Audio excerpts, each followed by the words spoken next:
Olá, hoje é dia 17 de dezembro de 2021, damos início à sétima e última aula do curso de extensão Elaboração de Projetos de Pesquisa na área de ensino de língua espanhola, uma atividade extensionista do Colégio de Aplicação da Universidade Federal do Rio de Janeiro.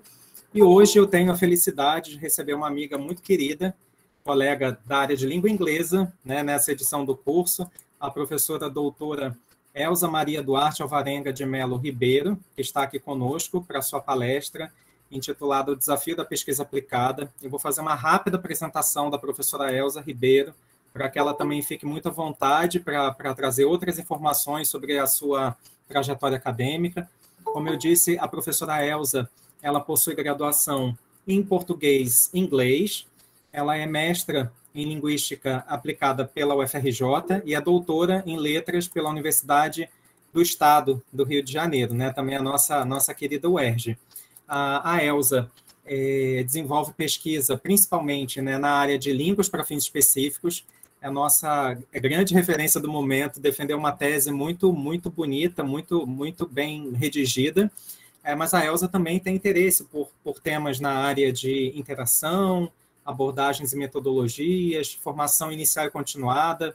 A Elza tem uma experiência vasta com extensão e também com produção de material didático. E aí eu fico muito feliz de tê-la aqui conosco.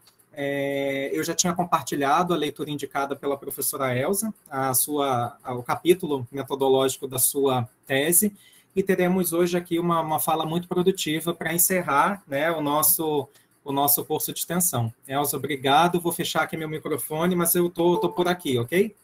Tá bem. Bom, pessoal, boa tarde. É com imensa alegria que começa aqui nosso encontro, agradecendo ao Antônio pela confiança aí no trabalho, o Antônio que leu meu trabalho com bastante atenção, então quando ele referencia meu trabalho, eu fico até orgulhosa, porque não é referência de quem deu uma olhada, foi a referência de alguém que avaliou, que estava na banca, que sabatinou ali no momento da defesa, né?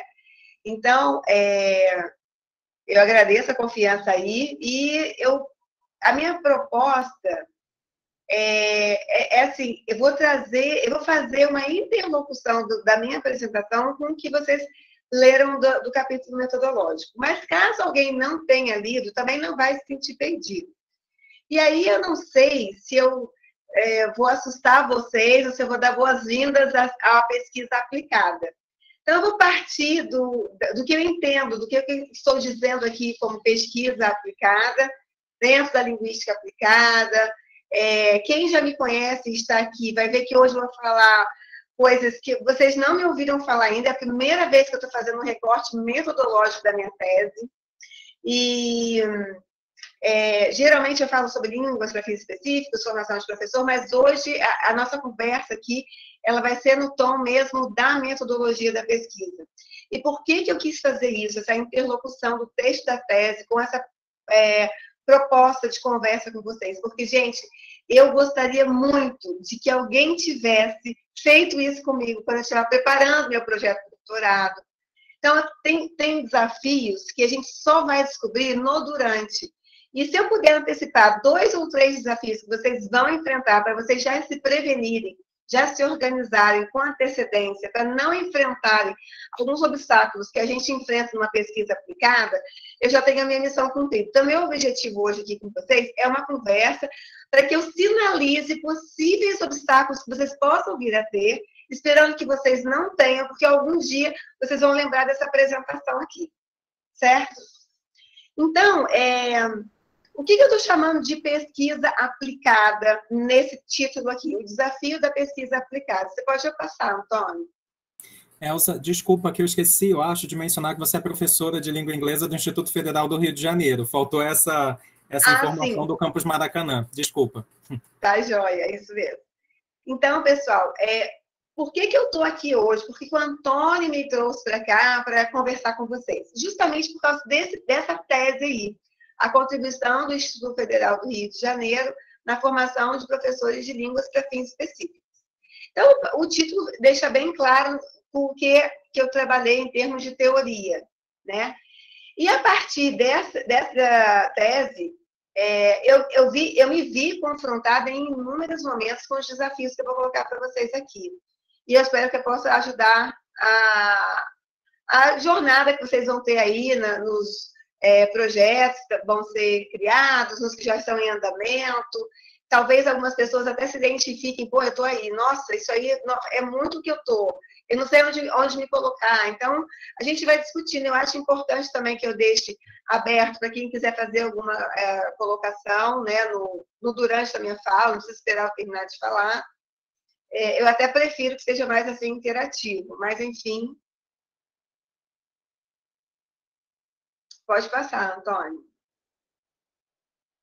Então, o que eu estou caracterizando aqui nessa fala hoje como uma pesquisa aplicada, né? Eu fico com medo de ficar muito ligado à linguística aplicada e não tem a ver, porque assim, a pedagogia pode fazer uso, a educação, a linguística aplicada, obviamente. Então, uma pesquisa aplicada nesse contexto que a gente tem agora, acadêmico, de áreas que se dialogam, né? Ela é aquela que vai ter a base qualitativa, a natureza interpretativista, e ela atende a uma pesquisa, aos dados muito narrativos. Porque quando eu falo de uma base qualitativa, eu estou imaginando pelo menos que dessas técnicas que vocês vão usar para gerar os dados, ou um desses instrumentos, seja um instrumento de interação de vocês com os participantes. Então, acaba que, como na nossa vida a gente fala muito pela narração, vocês vejam que eu já comecei aqui falando da minha pesquisa, eu estou narrando coisas sobre mim. A gente interage muito pela narração. E quando você abre uma pesquisa qualitativa de cunho interpretativista, você está abrindo para a área da narração, da pesquisa. Não precisa ser uma pesquisa narrativa, mas às vezes os instrumentos nos levam para os dados narrativos. E esses dados narrativos, eles têm uma riqueza enorme. Eles trazem junto deles não só o que você precisa, como o contexto, o diálogo daquele participante, o histórico dele. Então, a pesquisa aplicada, ela é muito rica no sentido de que você tem uma profundidade de dados para serem trabalhados diferente de uma pesquisa quantitativa, né? É outro nível, mas é outro nível mesmo. Eu sei que tem gente que trabalha com a quantitativo, qualitativa, quali-quanti, que fala, né? Eu acho também válido, mas eu acho que, assim, para a nossa área, tem que ter uma base da qualitativa, porque senão a gente foge dos preceitos da nossa área mesmo. Pode passar, Antônio. E aí, quando eu digo de base qualitativa, eu trago aqui 5 características apresentadas por Wynne, de 2016. Foi assim, eu tentei trazer o mínimo de teoria, porque eu gostaria mesmo era de colocar isso aqui na prática, e eu acredito que em colocando isso aqui, vocês vão ter também questões para colocarem, perguntas, de repente, uma contribuição, tá? Então, a gente tem que entender a pesquisa de base qualitativa como aquela que estuda o significado da vida das pessoas, no seu contexto de vida real, trazendo a partir disso as opiniões e perspectivas desses participantes, e que vão abranger, né, as condições de contexto de pesquisa que a gente escolhe no momento que a gente define, né, a pesquisa que vamos desenvolver, e eles vão contribuindo com conceitos existenciais que podem ajudar a explicar o comportamento de uma forma ou de outra. Fora isso também, ela esforça-se por usar múltiplas fontes de evidência. No caso aqui são os instrumentos de geração de dados, ao invés de um só, né? E aí a gente também evita a triangulação, porque a triangulação nos remete a 3, é uma coisa muito engessada, e a gente tem que entender que uma pesquisa nesse viés é uma pesquisa muito flexível e adaptável. Tanto que vocês podem ver que as defesas de mestrado e doutorado que foram acontecendo durante o período da pandemia, elas foram sendo adaptadas. Então, a gente assiste defesas, hoje eu assisti defesas nos últimos tempos aqui, que as pessoas tinham uma ideia inicial, que teve que fazer um reajuste, um realinhamento ali de percurso, por conta de uma coisa que não foi não estava sob o nosso controle, e que ainda assim tiveram excelentes resultados, conclusões importantes para a área. Então, isso também nos ajuda, né, a entender que a gente não traça a rota e vai o mapa, vai chegar, não é bem que a gente gostaria. Eu não sei se eu gostaria, mas seria o caminho mais fácil, né? E eu acho que também tem que ficar claro que a pesquisa qualitativa, interpretativista, acaba que não é sempre o caminho mais fácil, mas é o melhor caminho, mais profundo, para se responder as perguntas estabelecidas no início do seu projeto. E aí tem a questão do interpretativista, que acaba que eu não tenho como desmembrar o qualitativo do interpretativista, porque as coisas vão dialogando, né? Aqui eu tirei um trecho também que, segundo o paradigma interpretativista, não há como observar o mundo independentemente das práticas sociais e significados vigentes, ademais e principalmente a capacidade de compreensão do observador está enraizada em seus próprios significados, pois não é um relato passivo, mas de um agente ativo. E a gente entende agente ativo aqui como pesquisador, como participante, como todos os que estão naquele processo, com voz e vez, em condições de equidade, onde as vozes são consideradas, independente de onde é que venha aquele conhecimento que está sendo reformulado para a co-construção de um novo. Eu entendo sempre que nesse tipo de pesquisa, cada um traz o seu conhecimento, e quer ele seja da academia, quer ele seja da sala de aula, do chão da sala, como as pessoas gostam muito de falar, do chão da sala, da prática, eles são equânimes, né? Eles têm a mesma importância. E para quê? Para a co-construção de algo novo, né? Vem alguém com a academia, vem alguém com a prática, e a gente constrói e reflete sobre novos possíveis conhecimentos naquele âmbito, naquele contexto escolhido. E aí tem uma outra questão aqui, que aí essa questão do todos têm vez e voz, a gente pode chegar até na filosofia de Bakhtin, né? Na heteroglossia, na polifonia. Então, acho que esses conceitos também são muito relevantes aqui para a metodologia da pesquisa. Quando a gente dá vez e voz a todos, a gente tem uma situação polifônica. E essa polifonia, ela não entra num caos instaurado, porque ela gera uma heteroglossia. Quando as diferentes vozes vêm e constroem algo diferente, heteroglóssico, que a gente menciona. Essa parte de teoria, o Antônio não leu, mas essa é a parte da teoria da minha dissertação de mestrado. Eu uso muito Bakhtin, Wittgenstein, Vygotsky, e aí eu dialogo nesses conceitos que são mais assim filosóficos, mas que embasam muito a prática da linguística aplicada, de base qualitativa, né, nas pesquisas qualitativas. E aí, quanto à parte da narrativa, pode passar, Antônio. A tendência narrativa foi aquilo que eu falei anteriormente, né? Pelos instrumentos de geração que vocês fazem opção, né? Nesse tipo de pesquisa, que acaba que um ou outro vai ter essa interação. Talvez não seja uma interação ao vivo, assim, mas é uma interação, é uma resposta. Você abre uma resposta para ele desenvolver mais, você está abrindo para a narração. E aí acaba que a gente não tem controle. Não vou usar a narrativa. Não tem como você dizer que não vai usar a narrativa, porque você não vai controlar o que vai sair de uma resposta, de uma entrevista ou de um questionário semi-estruturado. E como as pessoas, né, no caso todos nós aqui, enquanto agentes, né, na sociedade, nós interagimos uns com os outros muito pela narração, acaba que isso se reflete nas respostas que a gente vai receber, quer elas sejam orais, transcritas, escritas, digitadas, enfim.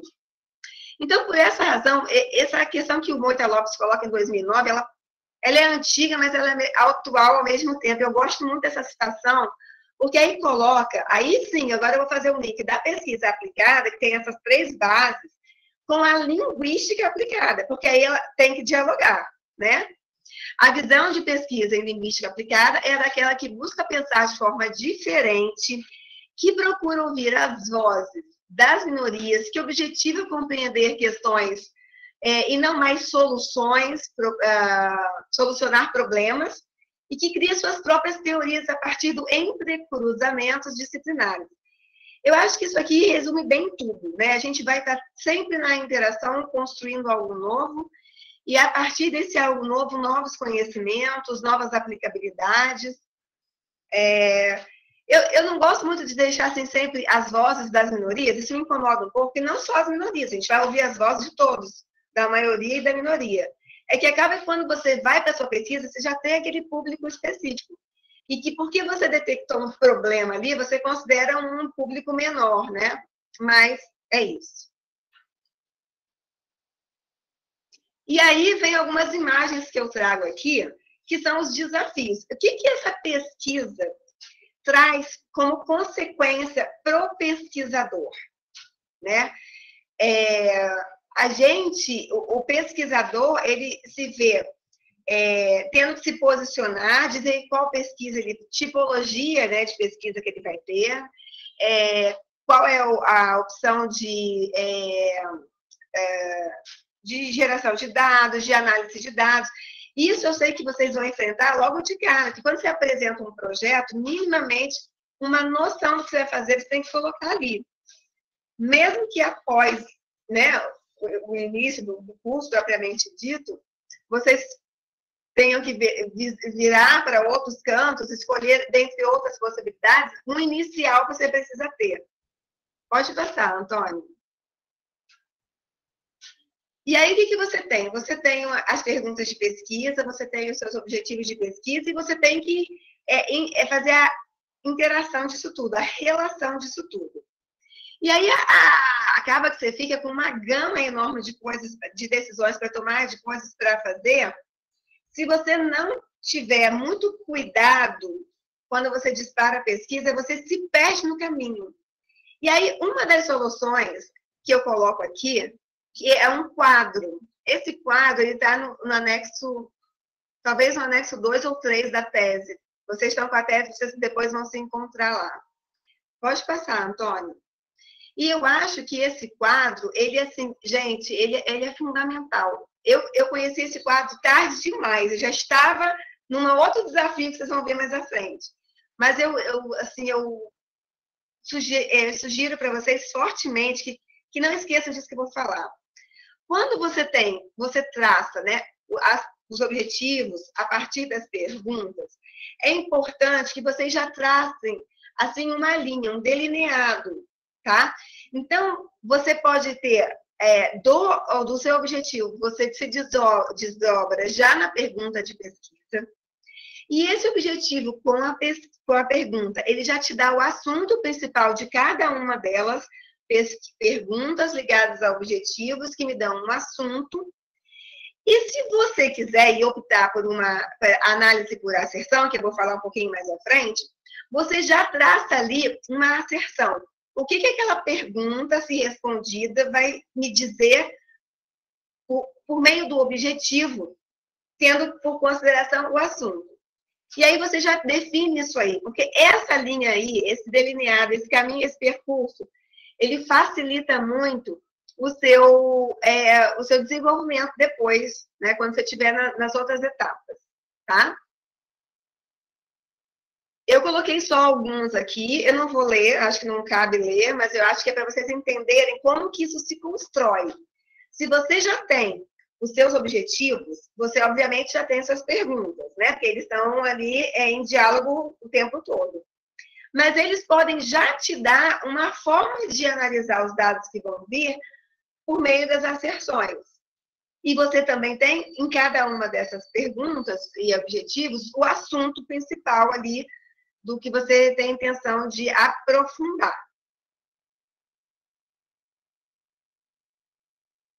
E aí chega aquele momento que a professora orientadora, a sua orientadora quer saber, Elsma, que pesquisa você vai fazer?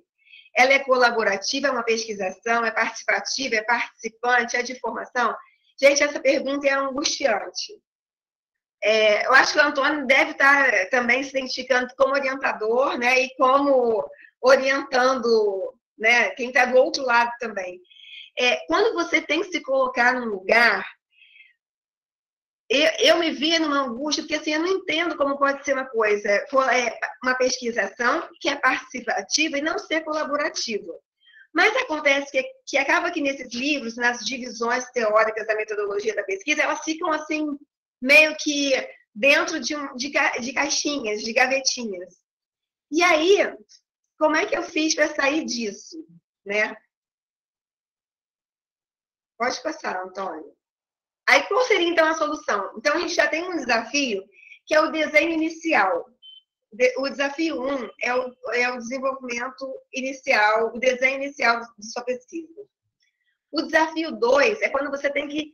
Alguém te diz que você tem que colocar ela dentro de um tipo de pesquisa.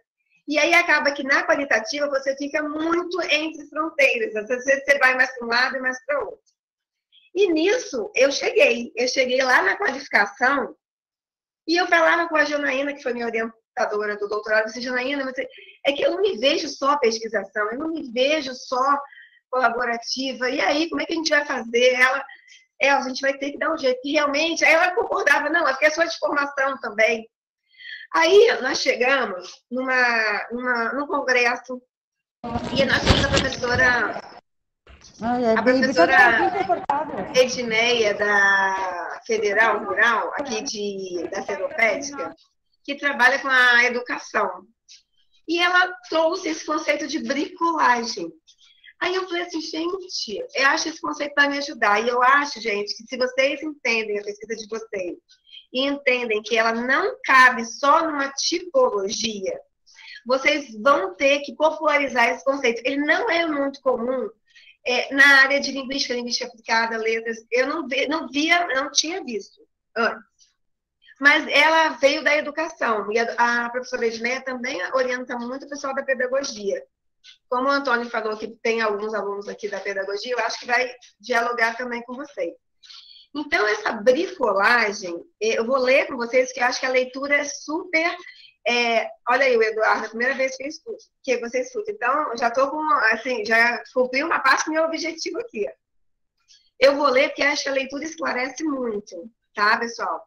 A bricolagem nas ciências refere-se à capacidade de empregar abordagens de pesquisa e construtos teóricos múltiplos como caminho em direção a uma nova forma de fazer pesquisa. Então, digamos que, como tá no slide anterior, quando eu estava lá entre participativa, colaborativa, pesquisação, de formação, se eu pegasse a pesquisação pura, hard, da teoria, talvez não se encaixasse mesmo. Talvez se eu pegasse a pesquisa participante, porque não tinha a questão da emancipação, da ideologia, não tinha essa pegada. Talvez ela não tivesse os preceitos teóricos de cada uma delas no nível hard, mas tinha um pouco de cada uma. E essa bricolagem, ela é o que eu consigo fazer a interseção aí, de pegar o que me interessa de cada uma, e aí identificar a minha pesquisa como... eu vou dizer depois, eu não quero dar um spoiler agora, mas eu posso dizer que é uma pesquisa que mistura algumas dessas nuances aí de pesquisas, e assim mesmo referendada por uma teoria, que é a teoria da bricolagem. Então, a bricolagem acaba que é uma possibilidade de ruptura epistemológica entre campos do saber, uma fluidez metodológica que promove a necessidade de se refletir acerca de novas possibilidades investigativas, considerando-se a constituição dos caminhos teórico-metodológicos alternativos, os quais se assentem numa concepção multireferencial de pesquisa. Aí é um monte de palavra difícil, gente, mas assim, essa parte assim, tem uma fluidez metodológica. Gente, depois que você encontra um aporte teórico desse, para você flutuar entre áreas e romper as barreiras, você flui, você perde assim, muitos quilos de preocupação das costas e você se sente à vontade porque você não está querendo assim, pegar um pouquinho de cada um e fazer uma colcha de retalhos. Não. Você está querendo criar uma proposta teórico-metodológica alternativa para um contexto que acaba que um contexto de uma pesquisa qualitativa, ele é um contexto que não vai se repetir. Por mais que alguém tenha as minhas perguntas de pesquisa, os meus objetivos, vá lá onde eu fui. Quando você tiver com aquelas pessoas para gerar os seus dados, e digo até mais, se você usar os meus dados, os resultados vão ser diferentes, as conclusões vão ser diferentes, porque você vai ver a partir dos seus olhos. Então, essa questão também da gente conseguir ver por diversos ângulos um mesmo evento é uma riqueza, porque alguém pode pegar os meus dados, que estão públicos na UERJ, quem quiser usar as transcrições, vai referenciar a minha pesquisa, mas vai fazer um caminho alternativo teórico-metodológico. Eu acho que isso dá acalma nosso coração, ainda mais quando a gente está no meio da pesquisa e tem tantas decisões para tomar. E aí também é um desafio para o professor, porque nós vamos sair, né, do conforto das metodologias prontas, né? E fazer a ciência também é construir, né, a ciência que definirá a composição metodológica. Qual é o recorte metodológico que eu vou fazer para criar a minha composição? É na construção do campo da pesquisa que se definem. Aqui entrou uma mensagem aqui na minha frente agora também. Isso aqui, gente, essa frase é impactante, olha só. É no decorrer que você vai definir, e não o inverso. Você define a priori, porque você está imaginando que vai encontrar um contexto que, no momento ali, pode se desdobrar em outro contexto.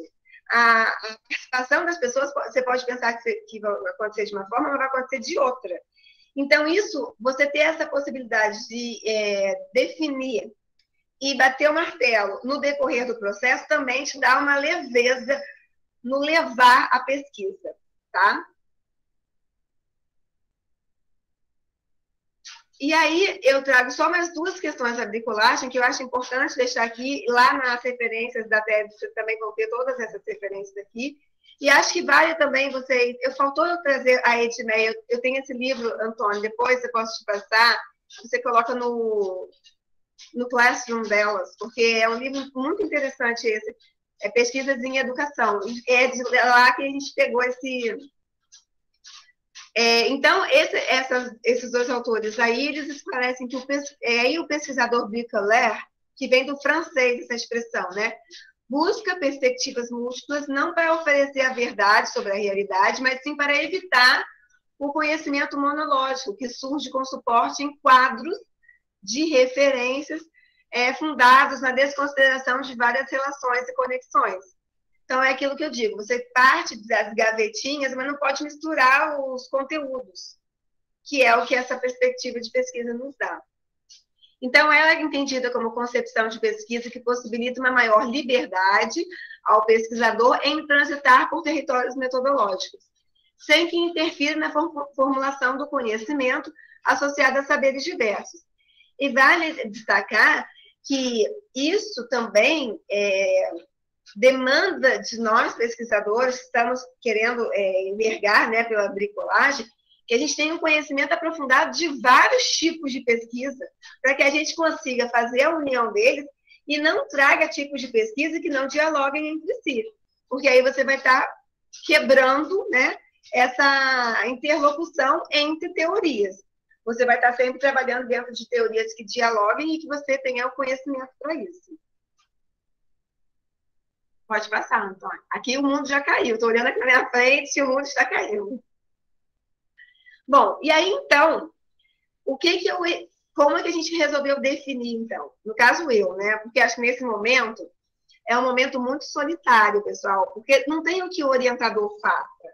Tem coisa que o orientador ele tem um limite até onde ele te orienta, porque quem vai para o campo é você, quem gera o dado é você, você transcreve, você lembra da fisionomia, do comentário que aquela participante ou aquele participante fez. Então, chega um momento que é você e você. Quando você está com os dados na mão, você levou a cabo aquela pesquisa, o orientador ele vai até ali. Dali ele não pode. É uma decisão eminentemente do pesquisador. E a gente tem que decidir estar certo daquilo e defender. E uma vez que você defende, tem uma teoria que te suporta, você vai abraçado naquilo ali e vai. Eu acho isso lindo, porque é o momento em que a gente se torna realmente um pesquisador. É quando você está com todos os dados da sua tese em andamento e você tem que tomar as decisões e definir, né? E eu acho que isso também tira um peso das costas do orientador, porque o orientador ele não tem como dar conta de todas as pesquisas que ele orienta, ele tem que liberar para a gente tomar as decisões. E nesse ponto, a minha orientadora foi assim fenomenal. Ela falou assim, Elza, eu posso ir até aqui. Essas foram as palavras dela. Daqui eu não posso mais definir. Agora é você que tem que entrar, porque eu não entrevistei ninguém, eu não vi a empolgação, eu não ouvi a voz, eu não vi a expressão. Agora é você que vai. E quando a gente vai, o orientador solta para a gente ir, é que nem a criancinha quando está começando a andar. Você vai patinando, tropeça e tal, mas você vai andar. Então, a minha última fala aqui, o meu último slide aqui tem a ver com isso. Parece que não vai dar certo, gente, mas dá, vai dar. E acho que quando você tem a paixão por aquilo ali, vai dar. Alguns com mais facilidade, outros com menos, mas todo mundo vai chegar onde quer. Então, eu coloco aqui a pesquisação. Eu acho que eu nem vou ler, pessoal, isso aqui, porque isso aqui eu reportei do texto da tese, que tem um momento mais à frente que eu queria gastar mais tempo com vocês. E aí, o Antônio me falou em 1 hora, eu fico um pouco, assim, temerosa. Mas ela acaba que é uma pesquisação baseada na teoria, né, de Thiolin, né, que é o nome da pesquisação, porque ela tem essas características aí de ampla e explícita interação entre pesquisador e participantes, né? Dessa interação resulta também a prioridade dos problemas que estão sendo ali pesquisados. O objeto de investigação não é constituído pelas pessoas, mas pela situação. O objetivo consiste em resolver, ou pelo menos... Então, quando você não tem mais aquela obrigação de resolver, porque isso por muito tempo ficou, não, a pesquisação tem que chegar, ver um problema e definir uma solução. Mas como assim, né? Uma solução. E eu acho que não tem solução, uma única solução para diferentes problemas. Existem diferentes soluções possíveis para o mesmo problema. E a gente tem que ter essa cabeça aberta para isso, para que a gente não fique vendido quando a gente está apresentando num congresso. Porque, por exemplo, eu sei, aqui com vocês hoje, em primeira mão, é a primeira vez que eu faço o recorte da metodologia. Mas se eu vou para um congresso e levo 2 pontos da tese, a bricolagem e a asserção, isso vai causar estranheza nas pessoas que vão estar me ouvindo pela confusão do entendimento. Como a banca sugeriu que eu fizesse, olha, destrincha mais a bricolagem, destrincha mais a asserção para que ninguém confunda com hipótese. Isso tudo, a banca da qualificação fala, você vai para a banca final, acaba que ainda tem assim, arestas a serem aparadas, né? E a gente precisa, então, tá certo em defender aquilo ali, independente das pessoas concordarem ou não conosco. Mas se a gente está embasado, tem a leitura. Isso, Júlia, eu vou chegar lá na parte da asserção, tá bom?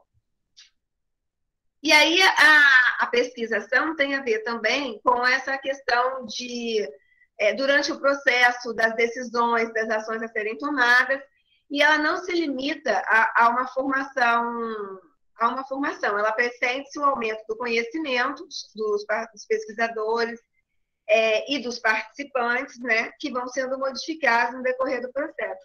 Eu acho que eu pulei uma coisa aqui, quando eu disse que não é em resolver, mas esclarecer a situação, o problema. E, de repente, apontar, né, caminhos possíveis, né, para uma melhora, né? Porque quando você vai para pesquisar, você vai detectando um problema. Pode seguir, Antônio. E aí, quando eu escolho falar de pesquisação participativa e colaborativa de formação, eu estou trazendo agora, então, eu disse o que da minha pesquisa era uma pesquisação. E agora, o que da minha pesquisa é participativa, tá? E vocês podem fazer uso de tudo isso aqui, porque isso está tudo referendado na tese, na bibliografia. Então, o próprio Thiolin, que defende a pesquisação, ele entende, né, e defende também que toda pesquisação ela é participativa. E aqui que morava a minha questão. Porque eu li aqueles livrinhos pequenos assim, pesquisa colaborativa, pesquisa participante, pesquisação, pesquisa de formação. E aí até mesmo a coleção, do jeito que ela foi montada, ela é dividida em pequenos livretos. Então eu li aquilo e eu achava que ali eu tinha que me posicionar dentro, né? E é o que se espera, mas não é o que necessariamente tem que se fazer. Então, uma pesquisação não tem como ela não ser participativa, porque a gente precisa dos participantes, né? A gente vê as questões que emergem, e às vezes as questões que emergem nem são as questões que a gente foi procurar, que a gente foi buscar, que a gente foi se aprofundar. Mas ela acaba que ela contempla essa multiplicidade de vozes, né? Na construção do conhecimento. E aí, na colaborativa, aí, aqui tem bem a ver mesmo com o meu perfil de pesquisa, né? Da que eu conduzi. Então, ela tem a vertente colaborativa, por quê? Porque nós estamos, como pesquisadores lá, colaborando com aquelas pessoas no entendimento de uma situação, mas aquelas pessoas também estão colaborando conosco no entendimento da nossa pesquisa como um todo, da nossa pergunta geral, da nossa pergunta específica, dos nossos objetivos. Então, ela é colaborativa no sentido de que um está ajudando o outro e o outro está ajudando um. Nós estamos lá para tentar esclarecer algum ponto, e enquanto isso, quem está lá está nos ajudando a enxergar o outro lado da interlocução. Então, a colaboração, vou ler só a segunda parte, ela acontece na inter-relação entre os envolvidos. Assim, o conhecimento que foi gerado nos encontros de reflexão, na entrevista, no grupo focal, para quem usa grupo focal, no caso eu não usei, né, grupo focal, até mesmo quando você está lendo a resposta do questionário que foi online, foi escrito, e você está lembrando de determinada situação da parte que você esteve presente, toda essa interlocução, essa relação, é agora revisitada por meio de técnicas de atividade de intervenção, que é quando você vai lá, você propõe uma entrevista, propõe um questionário, propõe um grupo focal, uma discussão, aí depende do desenho de cada um, né? Não há uma hierarquia de saberes, né? Então, assim, os saberes do participante e do pesquisador, eles são complementares e eles estão em igualdade de condições. E por isso que tem uma expressão que eu uso muito, não sei se eu cheguei a pegar aqui, mas eu usei muito, é que acaba que a tese ela é de coautoria, né? Porque você traz muito das vozes dos participantes. Então, você acha que a tese é sua, mas a tese não é sua. E é importante que o participante também tenha esse olhar e entenda isso, porque ele participa de uma forma diferente. Não há um saber acadêmico ou um saber estritamente prático. Há uma comunhão de saberes teóricos e práticos, acadêmicos de sala de aula, institucionalizados ou informais, que juntos produzem um novo saber. E isso é importante. E você sabe, eu acho que o Antônio nem sabe, mas Antônio, assim, olha, eu defendi em dezembro. Em janeiro, final de janeiro, início de fevereiro, eu chamei todos os participantes, uma reunião no Meet, e apresentei a tese, tudo. Eles viram tudo. E alguns deles me acompanham até hoje, participam dos eventos também comigo, porque tinha a ver com eventos, formação continuada, então estão sempre em volta. E nisso, eu acho que a gente, pesquisador qualitativo, a gente peca.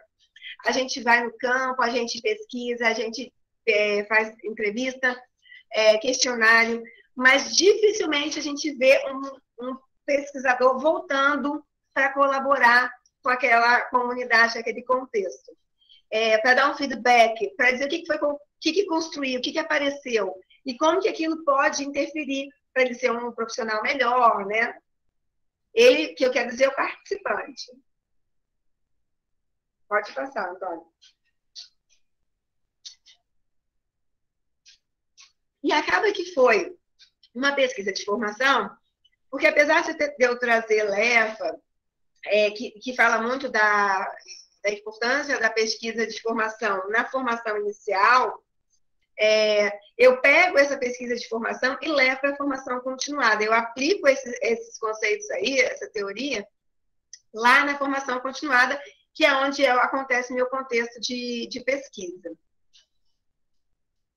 Mas eu acho importantíssimo que seja realmente feita na formação inicial, porque isso facilita muito a vida de vocês depois, né, posteriormente, no decorrer da pesquisa. Pode seguir. E aí, gente, começa a questão. Eu tentei recuperar, mas não deu tempo. Eu comecei a conversar com o Antônio, eu tenho um texto, gente, eu acho que esse texto é de 2008 ou 2009, é muito velho, tá? Vocês estavam ainda na faculdade. Aí, o texto é o seguinte, a angústia de um professor, eu acho que na época eu usei até etnográfico, que a minha pesquisa de mestrado foi da etnografia. O que acontece? Você faz as suas atividades de intervenção, que eu chamo de atividades de intervenção, os momentos que eu estive com os participantes, né? E as técnicas são os instrumentos que eu usei para gerar esses dados. E aí você começa a gerar dado. Aí você faz a entrevista, aí a entrevista não, você manda um questionáriozinho simples. O questionário seria estruturado com 5 perguntinhas. Aí você quer entender melhor, aí você começa a fazer a entrevista. Aí, ao invés de você tentar limitar e fazer assim, não, eu tenho 15 participantes, mas vou entrevistar só 5, ou 3, ou 2, para entender melhor isso aqui. Não, você quer entrevistar os 15. E aí você começa a entrar, gente, num looping de querer gerar dado, e quando você para e sai e coloca um zoom out, assim, sabe? Você começa a olhar por fora, você vê que você está atolado. É um drama. Esse drama eu vivi na minha qualificação.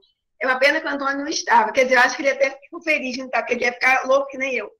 Eu tinha uma quantidade de dados infinita. Não era infinita, porque não tem, mas era muito. As professoras tentando me orientar, a professora Inês, a assim, Elza, não tem como você fazer isso, você não vai conseguir terminar. Vamos recortar.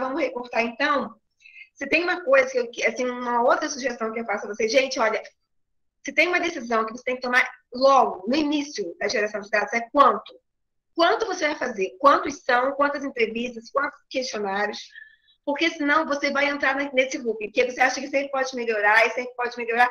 E sempre vai poder melhorar, gente. Eu li hoje essa tese aqui, esses dias que eu estava lendo agora, eu falei assim, gente, podia ter feito dessa forma. Nossa, mas isso aqui já tem uma coisa que pode melhorar. Então, nunca vai estar no ponto, sempre vai ter alguma coisa para melhorar. Então, não se iludam que gerar muitos dados vai te dar, assim, a excelência da pesquisa. Isso é uma ilusão e só vai te causar um mal-estar e estresse no final, quando você tiver que realmente colocar esses dados em ordem. E aí, pode passar, Antônio. E aí, o que eu fiz? Então, eu peguei, de novo, as perguntas, eu fui montando os questionários e as entrevistas, mas eu não queria também abrir perguntas muito, assim, genéricas para eu me perder novamente. Eu precisava dar uma... eu não vou dizer que... liderar, assim... Você tem que deixar o participante falar, mas você tem que ter um controle, porque senão você vai ficar depois em maus lençóis. Então, o que eu fiz? Eu criei um novo quadro, eu peguei os objetivos da pesquisa e peguei... eu perdi a pergunta. Depois eu volto lá, tá? Eu acho que ele quis falar quantitativa, né? Na quantitativa, porque o approach é outro, né, de interpretação, a quantidade dos dados não vai influenciar, porque você não vai aprofundar nos dados. É um conhecimento mais superficial de números, né? Então, acaba que se você tiver 1000 pessoas e 100 pessoas, isso aí vai interferir mais no que você vai aprofundar. Para a gente, 100 pessoas é um mundo, tá? Então, o que eu fiz? Eu peguei os objetivos e transformei o objetivo em perguntas dos questionários e da entrevista. Acaba que foi só do questionário, pessoal, desculpa. A entrevista foi mais narrativa. Eu usei um questionário de perguntas um questionário semi-estruturado, de perguntas fechadas e abertas, por isso ele era semi-estruturado. E eu fiz 3 entrevistas que eram bem abertas, narrativas, que aí é onde você realmente abre. Você tem um roteiro, mas você não controla. Então, se você tiver tudo sem controle, você vai se perder. Então, esse quadro que orienta as perguntas, tanto do questionário quanto o roteiro da entrevista narrativa, facilita e guia o seu caminho para você depois começar a organização desses dados. Pode passar. E aí vem aquela pergunta. Tá, terminou a fase de intervenção, terminou a fase de aplicação das técnicas, né? E aí você tem aquele mundo de dados e você tem que organizar de uma forma para justificar a sua decisão de análise. E aí que entra, eu acho que foi a Júlia que falou anteriormente, aí que entra a Júlia. Eu não estou conseguindo acompanhar aqui, Antônia, não sei se foi a Júlia. Fui eu mesmo. Então, aí é que vai entrar a questão da asserção. Quando você já tem a asserção lá no início, você pode usar ou não a asserção. Vai depender do que você vai escolher de metodologia analítica, tá? Mas é interessante que você já tenha aquilo ali, porque se você quiser usar, você já tem. Se você... Aí é que vira a hipótese. Quando você gerou todos os dados, aí você quer voltar para fazer a asserção, eu acho que aí você influencia a sua asserção, porque você já está com os dados na sua mão. Eu não sei se o Antônio concorda comigo, depois a gente pode até discutir isso. E aí, pode passar, Antônio. E aí foi onde eu caí na análise por asserções, porque eu tinha assim, o Antônio viu que acaba que ficou muita transcrição, isso que eu fiz só 3, tinha muitos dados de questionário, e aí eu preferi fazer a asserção. E aí, por que a asserção não é uma hipótese?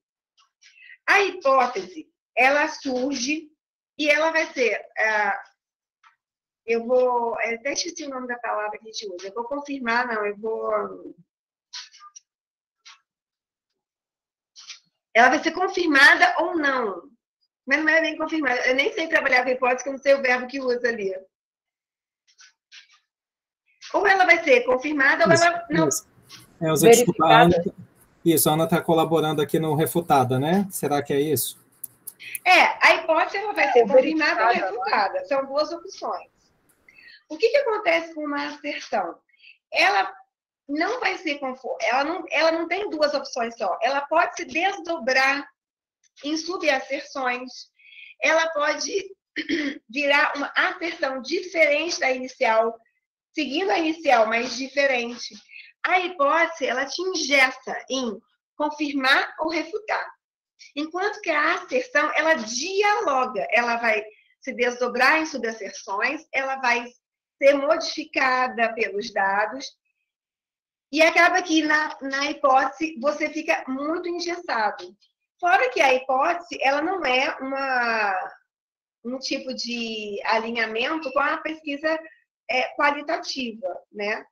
E nem das ciências sociais, da pesquisa aplicada, social, porque ela é muito ligada à noção positivista, exatamente, positivista e quantitativa.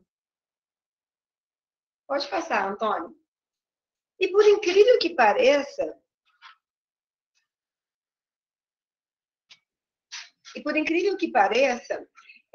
por mais que que eu tenha me esforçado, tá, para procurar outros teóricos da mesma época da Bortone e Ricardo, 2008, 2007, eu acho que ela, na parte da asserção, ela é que está mais sendo como base teórica mesmo, porque depois da defesa que Antônio sugere, que eu desmembre mais, eu até procurei.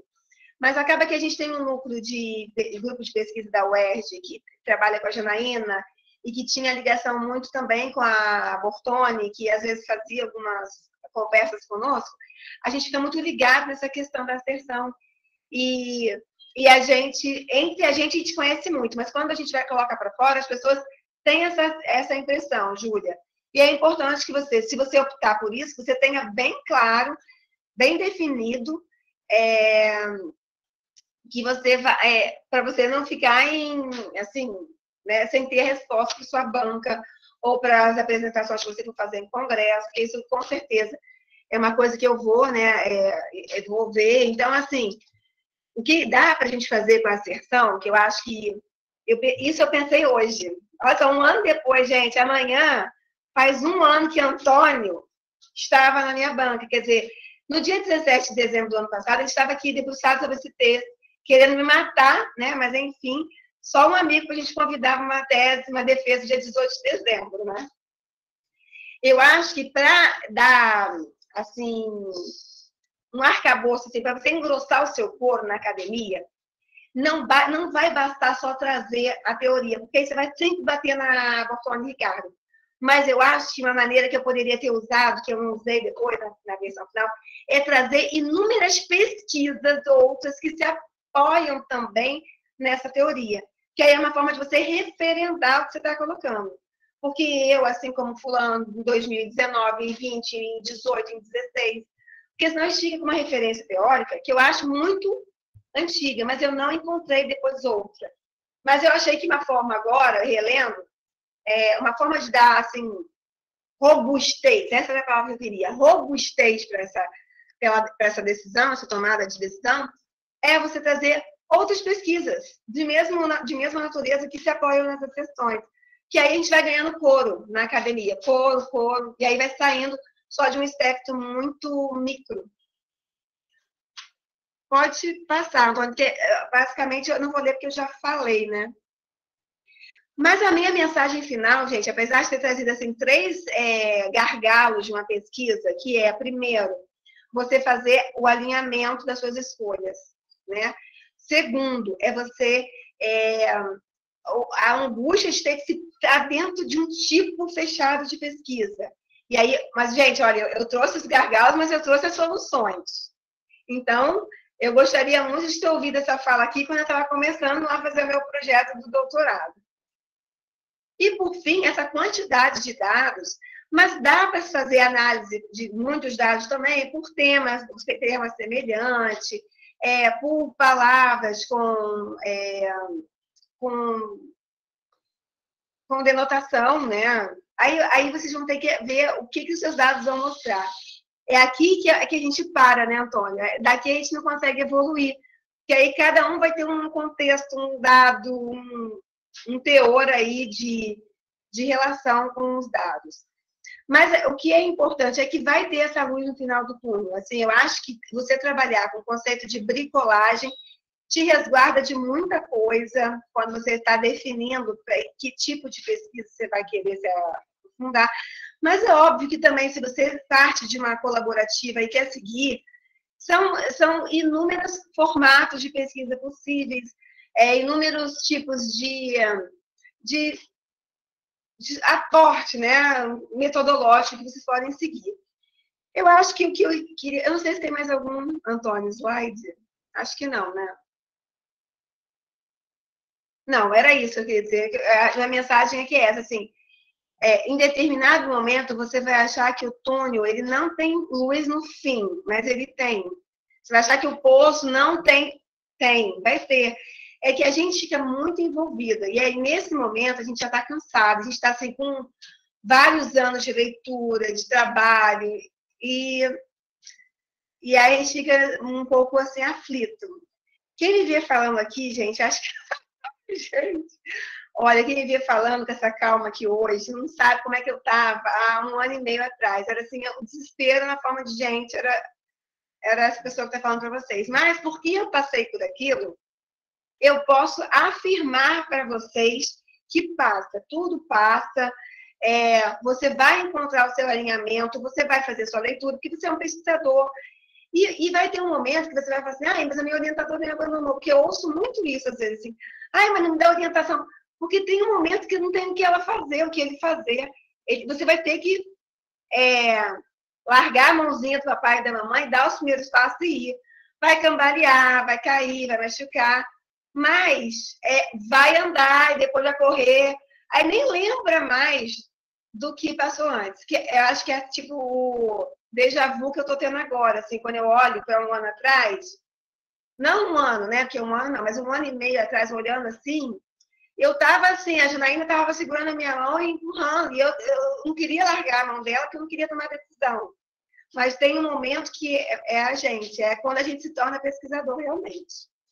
Então era isso que eu tinha para contribuir com vocês, espero que eu tenha sido assim, tenha ajudado. Eu não quis fazer uma coisa muito teórica, eu acho que é importante a gente ir dialogando com a prática, né? Com o momento da pesquisa de cada um aí. Sim, sim.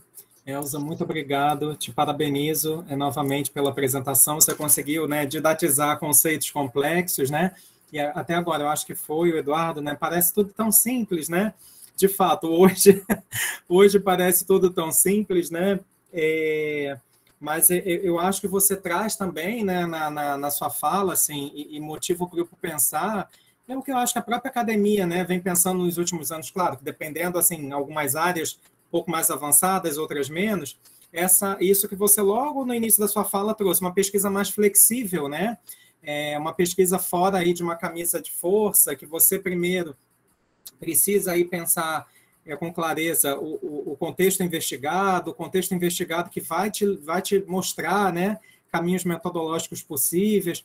E aí, quando a gente encontra achados como esse da bricolagem, né, a gente reforça ainda mais possibilidades de diálogo. Eu acho que a sua pesquisa assim, desconstruiu vários termos, como também você trouxe hoje da triangulação, a questão da hipótese, que até hoje na academia, a academia reluta, né, com esse conceito, querendo que a pesquisa tenha hipótese, né, e como a própria hipótese acaba contradizendo a própria pesquisa qualitativa, né, então, muito obrigado pela clareza da fala. Tenho aqui também algumas dúvidas e questões para alimentar aqui o debate. Eu vou primeiro abrir aqui o espaço para o pessoal se colocar. Elza, eu vou minimizar os slides, porque eu acho que aí a gente consegue se ver melhor aqui na sala. Se você quiser tirar, pode tirar, Antônio. Tá, não, beleza. Eu vou tirar aqui o... E se quiser deixar depois no Classroom para eles, não tem problema. Ótimo, ótimo. Então, pessoal, deixa eu aparecer a mensagem aqui para eu tirar o compartilhamento. Só lembrando, antes de abrir para as perguntas, da lista de presença, que eu coloquei aí também. E agora eu estou colocando um link para que vocês possam participar. É uma pergunta avaliativa do curso. O que eu levo desse curso de extensão? E aí, quem já puder ir lá respondendo, por favor, eu agradeço. Vou acompanhando aqui a nuvem de palavras que vai sendo formada e daqui a pouco mostro aí para vocês. Então, agora, naquele esquema, quem quiser fazer pergunta pelo chat, eu acho que a Elza já foi respondendo as que apareceram, né? Comentários e perguntas, ou pergunte pelo chat, ou a gente abre aqui a ordem pelo microfone, levantando a mãozinha, como vocês acharem melhor.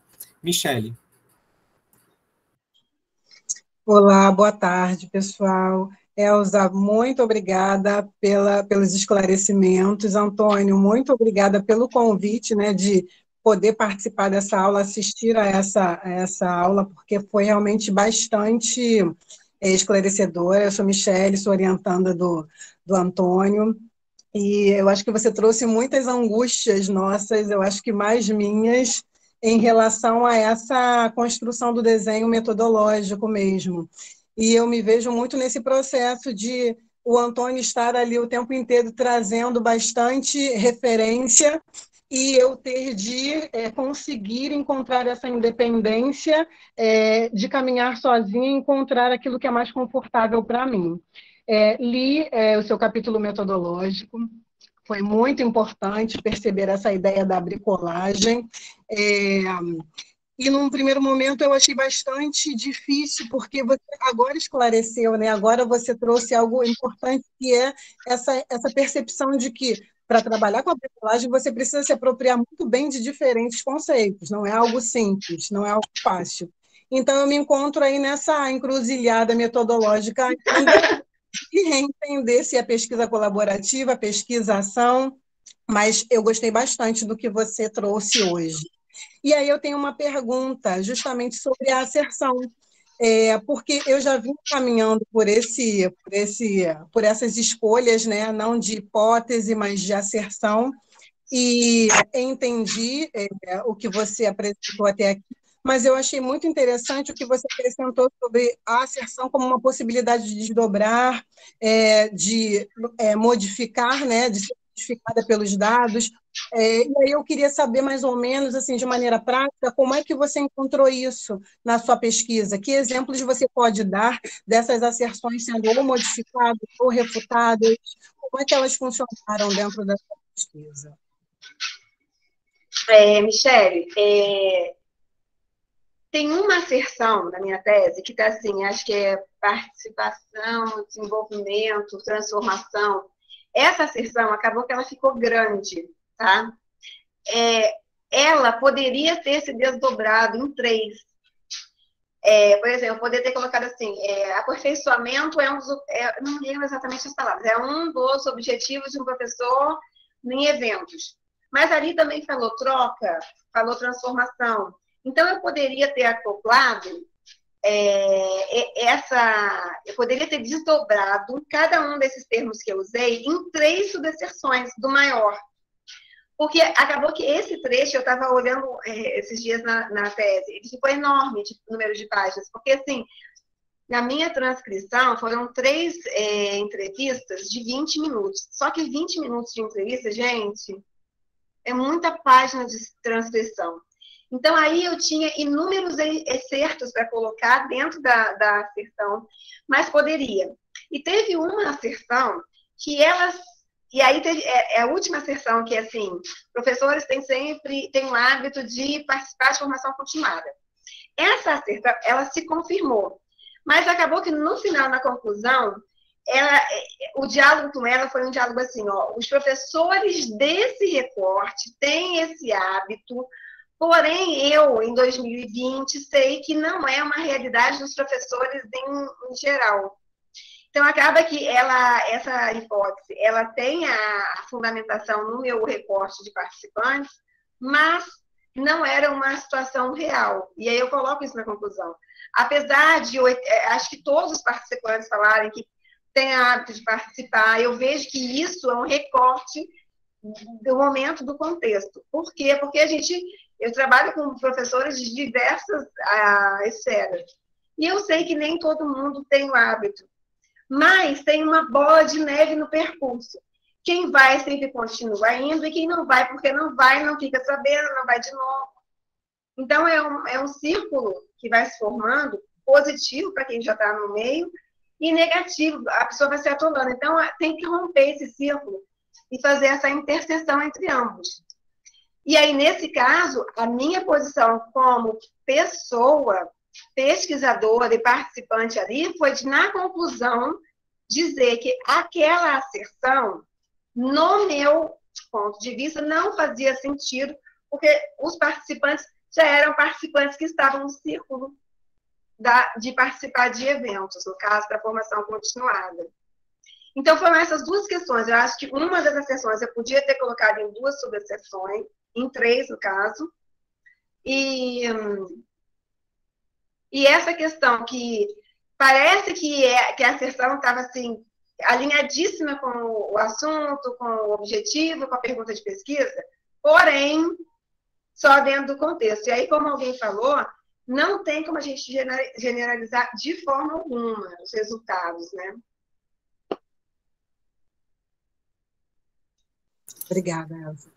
Ótimo, Elza, ótima pergunta também, Michele. Adorei, Elza, quando você trouxe algo que, de fato, assim, demora, né, a ficha cair dos 2 lados. Eu acho que tanto do orientador quanto do orientando, que essa questão que há um determinado momento, né, que se constitui um limite mesmo, né, assim, até tal momento o orientador vai com o aluno e chega um momento que não tem mais como o orientador, né, mergulhar ali, principalmente nessa parte dos dados, né, que é a parte que é inviável para o orientador que tem ali 2 pesquisas ou 3 pesquisas conseguir fazer uma análise de dados de cada um dos seus orientandos. Então, é isso que você falou, de você olhar para esse material com calma, pautado no seu aporte teórico, no seu referencial, né, naquilo que você lê, para encontrar o que vai estar gritando ali, né, em relação a informações. Então, seja repetições de palavras, ou as categorias, isso que eu também queria te perguntar, assim, porque isso é uma dificuldade de muitos, né? Porque a academia acaba exigindo muito, por exemplo, uma análise que você paute por categoria. Quais são as suas categorias de análise? E às vezes pode ser algo simples, mas as pessoas ficam se remoendo, pensando como eu vou chegar a essas categorias de análise, né? Então, você mostrou para a gente aqui um caminho fácil de chegar a essas categorias, que é por aquele quadro, né? Assim, dos seus objetivos vai levar a um problema, isso gera um assunto, e isso leva a uma asserção, que as próprias asserções podem ser as categorias. Isso, Não é? Então, assim, porque eu acho que a grande pergunta que as pessoas fazem assim, bem, como eu vou chegar às categorias? As categorias já estão desde o início, né? As categorias são o recorte teórico que você também faz.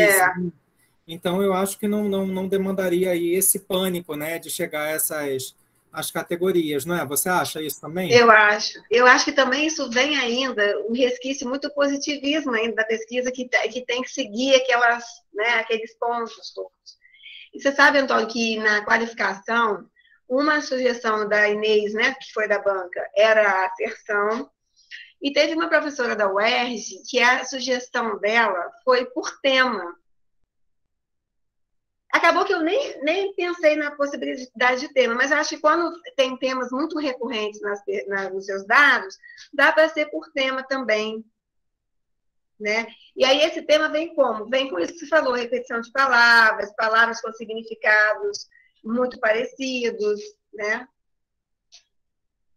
E, na verdade, assim, às vezes o pesquisador que já está muito ali imerso nos dados, está cansado também, a Elza trouxe essa realidade, né? Às vezes a gente precisa dar um tempo também da nossa pesquisa, a gente precisa, né, parar ali, escutar uma música, né, buscar outros referenciais também de leitura, porque e realmente é o capítulo mais importante, eu acho, dos trabalhos acadêmicos, né?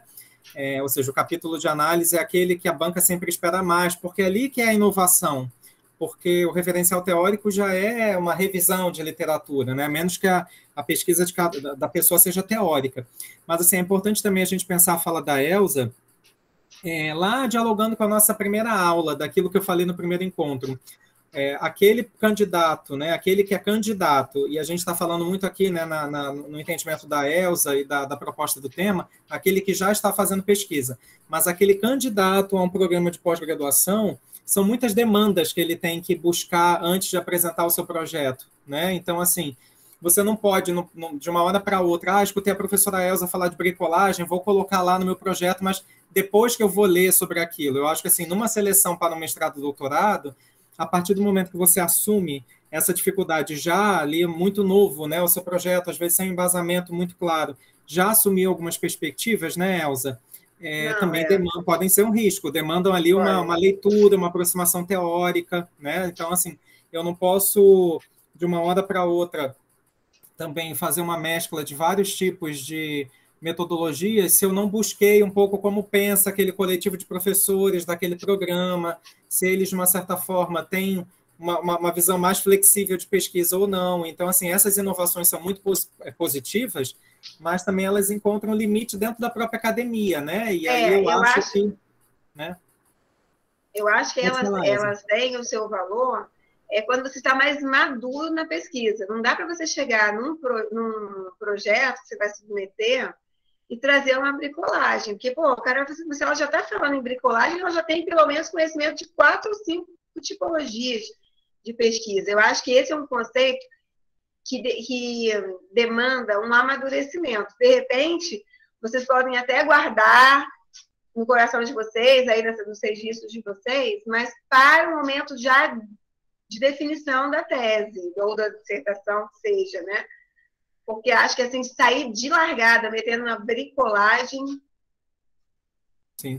A mesma coisa, Elza, quando você falou, por exemplo, da narrativa, ou pessoas que fazem algumas tipologias, né, de natureza de pesquisa muito específicas, a etnografia, a narrativa, ou talvez aquela outra da cartografia, isso traz um campo teórico pesado também, né? Que você tem que apresentar para o seu leitor, é inevitável, né? Mas uma pergunta, Elza, que eu queria saber um pouquinho a sua opinião. Pessoal, eu acho que eu estou fazendo perguntas porque eu não vejo ainda aqui perguntas ou comentários, mas fiquem à vontade, tá? Aproveitem a professora Elza aqui no nosso encerramento de hoje. Elza, você considera interessante, né? Assim, agora, de cabeça, eu não vou lembrar do sumário mais da sua tese, mas você considera interessante, talvez, assim, trabalhos que tentam antecipar a metodologia, por exemplo, metodologia do trabalho, né? O desenho metodológico como os primeiros capítulos, e aí você deixa o debate teórico para depois dessa metodologia? Você acha que isso interfere, não interfere? Depende do objeto? Sabe que eu não tenho opinião formada sobre isso? Uhum. Porque eu acho que eu nunca li um texto nesse formato, assim, que a metodologia vem antes.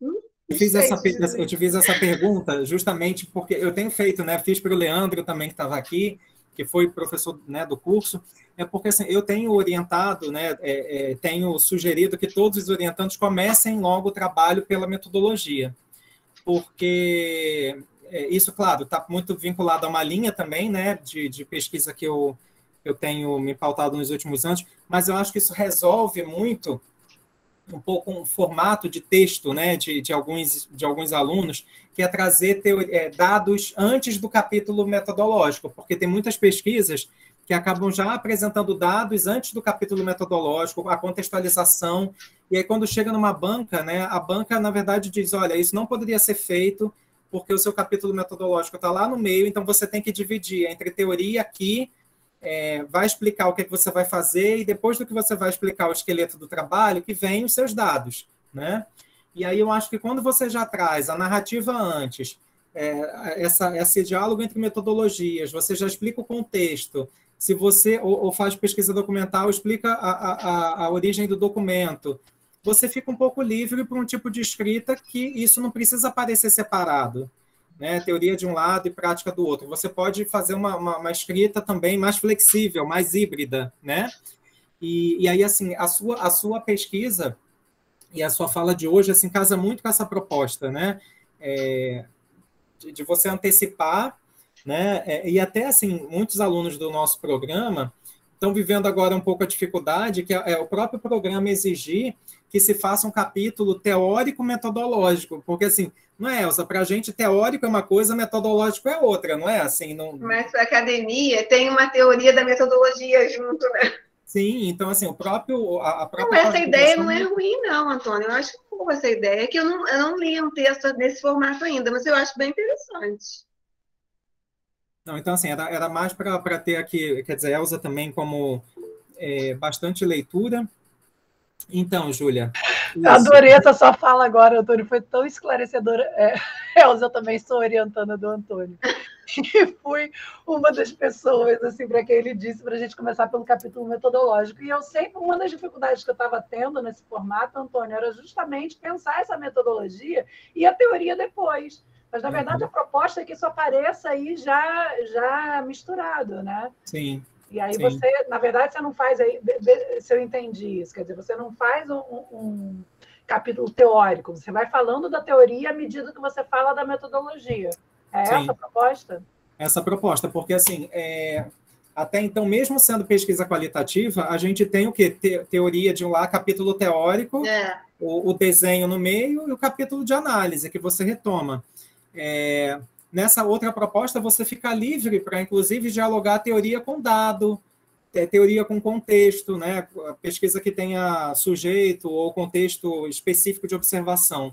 Eu acho que são caminhos mais interessantes, que dialogam mais com referenciais, assim, né? Muitos referenciais teóricos, como o seu, né? Da decolonialidade, que também a gente assume em algumas pesquisas, né?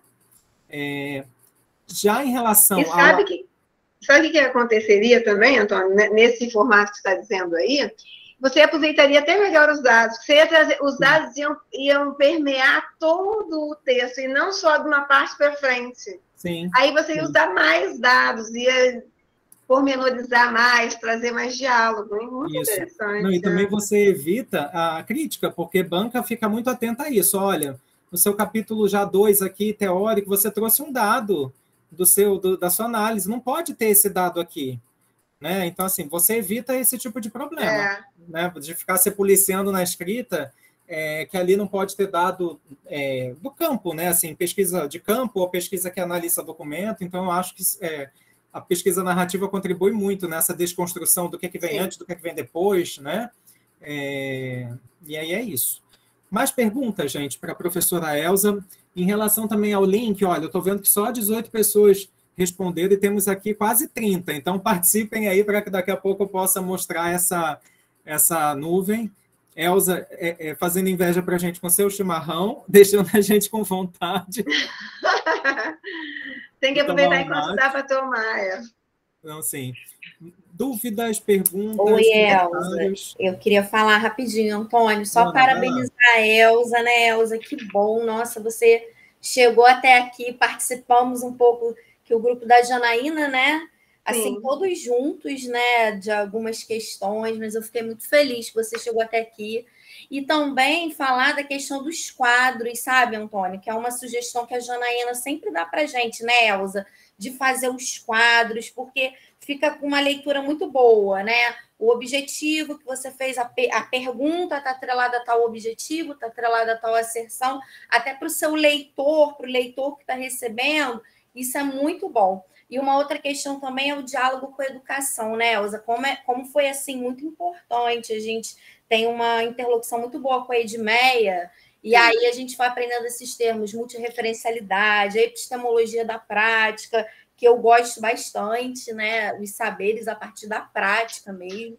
E aí eu vou depois botar no Classroom essa questão da bricolagem, e também a gente ter contato com outros campos, isso é muito bom, principalmente da educação, e foi muito bom. Eu fui aluna da Edmeia, né? Eu fiz uma matéria com ela no mestrado, e também que ótimo!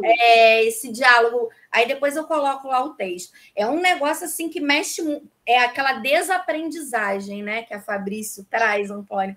É a desaprendizagem. Você desaprende um paradigma positivista que você está acostumado, e aí porque o Leandro falou que nós somos positivistas até em determinado ponto, você fica brigando, né? E aí você tem que realmente fazer escolhas mesmo. Qual escolha que você vai fazer? Né? Eu pensei muito isso, o mestrado é muito rápido, gente. Você faz escolhas assim, doutorado eu não sei como é que é, mas no mestrado é tudo muito rápido. E se você não tiver essa autonomia, nossa... Mas o doutorado também deve ser, né, Elza?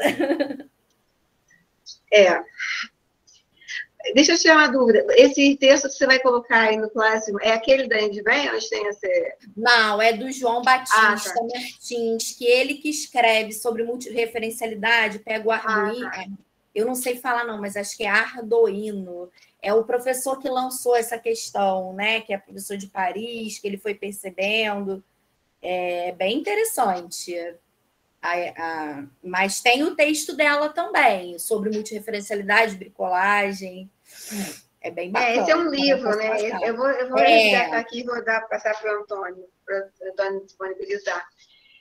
Mas, Ana, você sabe, né, que não foi fácil, né? O meu final de doutorado foi assim, muito sofrido. A gente estava com questões também aqui, minha mãe estava muito doente na época, então foram outras variáveis, além das variáveis que por si só um doutorado já traz. Mas Deus dá ajuda, né? E eu queria dizer, Antônio, o seguinte, olha só, quando eu terminei meu mestrado na UFRJ, eu fiz um mestrado com etnografia daquela Hard de Erickson, tá? Eu fiz com uma turma de 6º ano, de uma escola que eu trabalhava aqui na Praça da Bandeira, na escola salesiana. Eu tive que chamar esses pais, explicar, pegar a assinatura, o termo de consentimento do pai, porque a criança não... Aí, quando eu terminei o mestrado, a única certeza que eu tinha, pessoal, é que eu nunca mais ia trabalhar com dados orais, que eu nunca mais ia fazer pesquisa com questionário, com entrevista. Essa era a minha certeza no dia que eu terminei o mestrado. E aí vocês veem o que aconteceu, né? O comitê de ética, né, Elza? E o comitê de ética. Nossa, e tem o comitê de ética aqui na UERJ, é super rigoroso, Sim, sim. Mas eu ainda acho que vale a pena. Oi, Júlia. Não, eu desisti por causa do comitê de ética. Aquilo ali não existe. Eu estou no mestrado. Assim, o tempo de mestrado, só de pensar que o tempo que eu ia gastar para fazer aquilo dali, eu falei, gente, não tem condição. No doutorado eu penso. Tem 4 anos para pensar. Mas hoje em dia, cada vez mais, tem que anexar já o parecer na tese, né? Ou na dissertação. Lá na UERJ é muito problemático. Você nem defende se você não tiver passado pelo comitê de ética. Assim, eu tenho uma fala até interessante sobre o comitê, porque eu ainda acho que respalda, sabe? Mesmo com todo o trabalho que há de você submeter na plataforma Brasil, e é um desenho completamente positivista, ele pede hipótese ali, a gente é que vai burlando, né? Mas se você olhar o que eles pedem, como é que é? Desfecho 1, desfecho 2, umas coisas assim, um desenho muito positivista. É uma linguagem voltada para as ciências naturais, né? Não é para ciências humanas. Desfecho primário e secundário, lembrei agora, desfecho primário e secundário que eles pedem. Mas ainda assim, eu ainda acho que há um respaldo, e quando às vezes voltou com umas sugestões boas, assim, sabe? Não sei como é que é na UFRJ, mas na UERJ foi assim. A minha questão, Ana Beatriz, foi exatamente assim, essa linguagem. Assim, quando eu comecei a ver, meu Deus, o que eu tenho que encaixar onde? Porque a linguagem não bate. Ela não bate com um estudo de linguística aplicada, ela não bate com estudos de qualquer área da letra. Então, você fica tentando fazer adaptações, assim, é muito cansativo aquilo. É isso que a gente fez, né, Elza? E ainda assim, defendendo, olha, nós fazemos ciência, sim, é linguística aplicada, lembra da treta? Ou seja, é linguística aplicada, não, é ciência, sim. Então, a gente foi, olha, no meu trabalho eu não trabalho com hipótese, trabalho com asserção, e é isso, a gente foi se colocando e deu certo. É cansativo mesmo, Júlia. E cada vez mais, né? Quer dizer, o tempo do mestrado é inviável para esse... Você perde aí quase um ano para isso, e aí que você pode estar lendo, você pode estar, né, já iniciando a leitura da análise de dados de um documento, de algo que está publicizado, né? Então, é algo que a pessoa tem que colocar, inclusive lá no cronograma de pesquisa. Né? Bem, pessoal, mais alguma questão? Mas eu acho, Antônio, que isso aí é uma coisa dos últimos anos. Da época que eu fiz o mestrado na UFRJ, a gente não tinha esse rigor do comitê de ética, não. A gente tinha, sim, do termo de consentimento, tinha ainda mais criança. Sim. Mas, fora isso, não me lembro de esse rigor tão grande. Foi em 2008, 2009, na época que eu gerei dados. Então, não me lembro. Mas olhando para trás hoje, no mestrado, eu não faria, se tivesse que submeter. Isso é uma... quer dizer, o Comitê de Ética, eu acho que começou em 2011, 2012, uma pesquisa que eu fiz em 2012 já tinha, né, a Plataforma Brasil, mas isso, se a gente for verificar, né, assim, reduziu, né, também na área de linguagens e humanidade, muitas pesquisas com sujeitos, né, principalmente quando é mestrado, que o tempo é curto, né, e é uma pena isso, mas ao mesmo tempo tem a sua importância, né, a importância...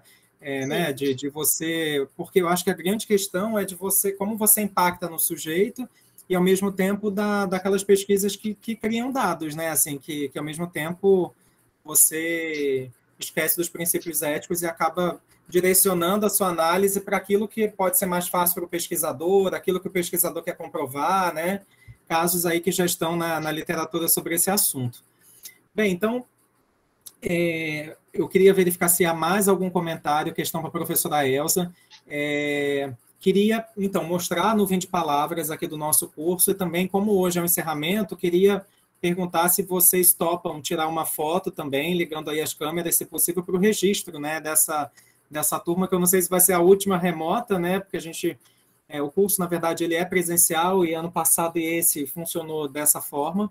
Eu vou... Elza, enquanto a gente está aguardando aqui perguntas e as pessoas vão se animando aí a ligar a câmera, eu vou compartilhar aqui para que a gente perceba o que apareceu aqui desses encontros do curso. Deixa eu ver se... Estou tentando ampliar aqui. Está tendo um delay entre os dois computadores. Então, a gente... vocês estão já conseguindo ver, né? Eu estou tentando aqui ampliar um pouquinho. Nós tivemos a participação até o momento de umas 20 pessoas.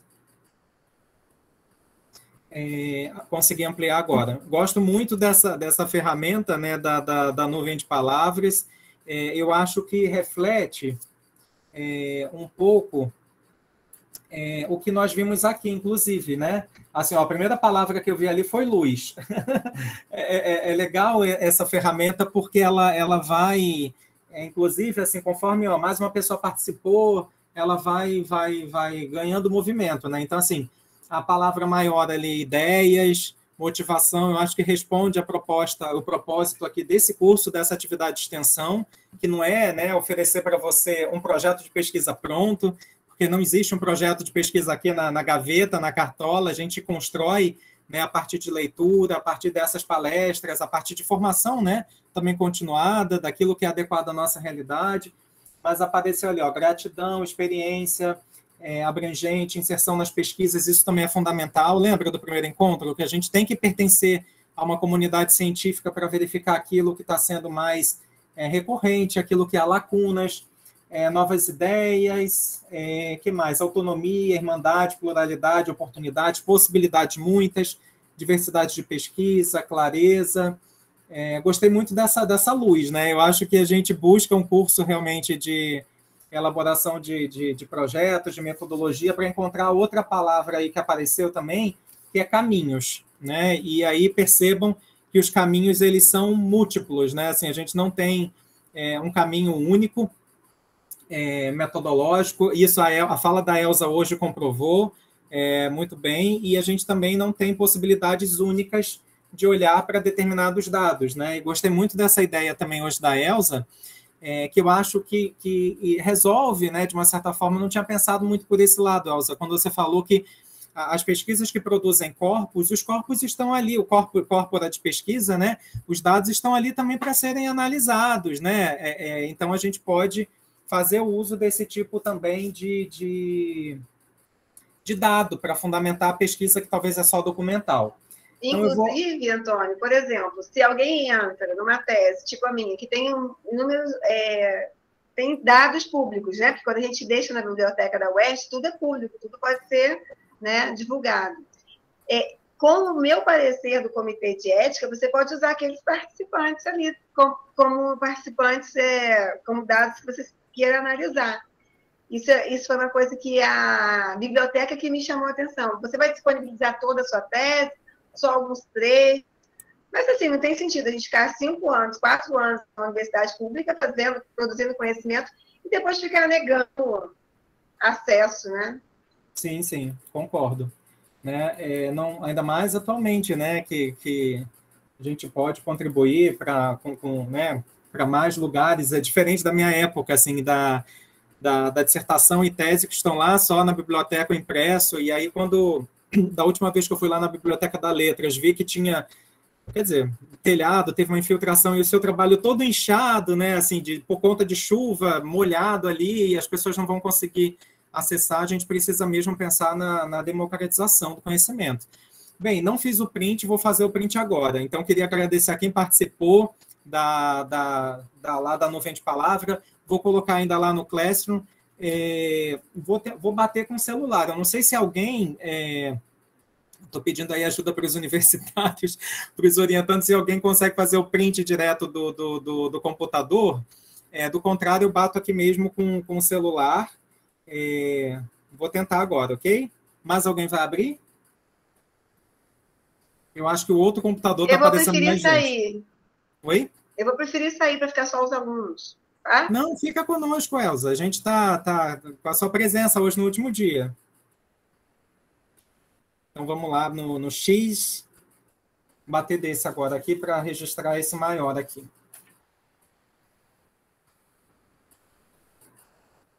Foi. Bem, pessoal, muito obrigado pela participação de vocês. Eu queria antes disso, agradecer a Elza, pela disponibilidade. Foi um prazer. Também, Elza, agora eu que te agradeço. 17 de dezembro, reta de fim de ano, você está aqui conosco no encerramento também do curso. Ano passado era eu lendo a sua tese, né? Mas agradecer muito. A professora Elza deixou o contato dela disponibilizado, depois eu vou compartilhar lá nos slides. Então, agradeço, Elza, pela presença. Para a turma também, para quem se interessou pelo curso, agradeço muito o interesse, né, a disponibilidade.